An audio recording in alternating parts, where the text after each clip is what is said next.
Okay, so we are revising powers or indices for MYP5 Unit 1. This is Chapter 4, talking about fractional powers.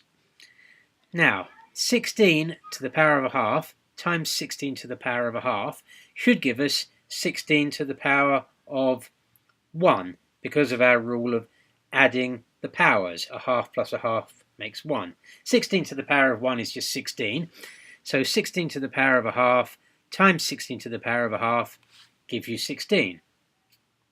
But we know that the square root of 16 times the square root of 16 gives you 16, because that's what a square root is. It's a number that when you multiply it by itself gives you the number that it's the square root of.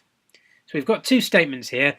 16 to the power of a half times 16 to the power of a half equals 16, and square root of 16 times square root of 16 is 16. So in other words, something to the power of a half means the same as square root.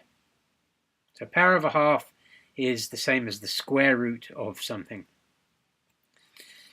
And you can apply that argument to cube roots. So something to the power of a third would be the same as the cube root of something.